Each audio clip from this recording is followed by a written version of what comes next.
ஒரு கிராமத்தில் குருவம்மாங்கிற பாட்டி வடைக்கடை ஒன்று நடத்திட்டு வந்தாங்களாம். அவங்க கடையில் வடை ரொம்ப டேஸ்ட்டாக இருக்குமாம்மா. எல்லாரும் இங்கே தான் வாங்கி சாப்பிடுவாங்களாம். அந்த கிராமத்திலே ஒரு காகமும் ஒன்று வாழ்ந்துக்கிட்டு வந்துச்சாம்மா. அந்த காகமும் தினமும் காலையில் 10 மணி ஆனால் பாட்டியோட வடைக்கடையை தேடி வந்துடுமாம்மா. பாட்டிக்கும் அந்த காகத்தை நல்லா தெரியுமாம்மா. தினமும் அந்த காகத்துக்கு ஒரு வடை பாட்டி கொடுத்துட்டு இருந்தாங்களாம்மா. காகமும் தினமும் தன்னால் முடிஞ்ச உதவியை அந்த பாட்டிக்கு செஞ்சுட்டு வருமா. விறகு எடுத்துட்டு வந்து போடுமா.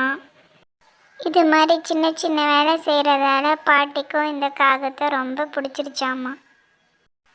காகமும் தினமும் பாட்டி கடைக்கு வரதையும் அதால் முடிஞ்ச வேலை செய்கிறதையும் வழக்கமாக வச்சுருந்துச்சாம்மா.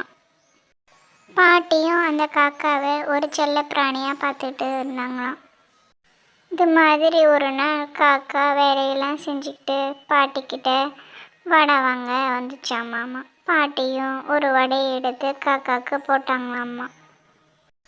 பாட்டியும் இந்த காகமே உன்னோட இன்னையோட வடை சாப்பிட்டு நாளைக்கு வா அப்படின்னு சொல்லி அனுப்பி வச்சாங்களாம். காகமும் தலையாட்டிட்டு அந்த வடையை தூக்கிக்கிட்டு சாப்பிட அதோட கூட்டுக்கு போச்சாம்மா. காகமும் வடையை தூக்கிக்கிட்டு ஒரு மரத்தில் போய் உட்காந்து இப்போ சாப்பிட ஆரம்பிக்கலாம் அப்படின்னு சாப்பிட ஆரம்பிச்சிச்சாம்மா.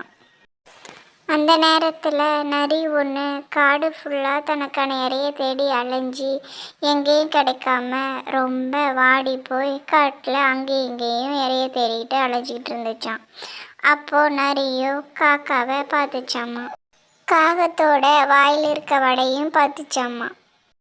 நரியோ எப்படியாவது இந்த காக்கத்துக்கிட்ட இருந்து இந்த வடையை நம்ம சாப்பிடணும் அப்படின்னு சொல்லிட்டு காக்காவை பார்த்து நரியோ இவ்வளோ அழகாக இருக்க நீ உன்னோட இனிமையான குரலால் பண்ண எவ்வளோ நல்லா இருக்கும் கேட்க அப்படின்னு சொன்னிச்சாம்மா. காக்காவும் வாயை திறந்து பாடும்போது வடை கீழே விழுந்துடுச்சாம்மா.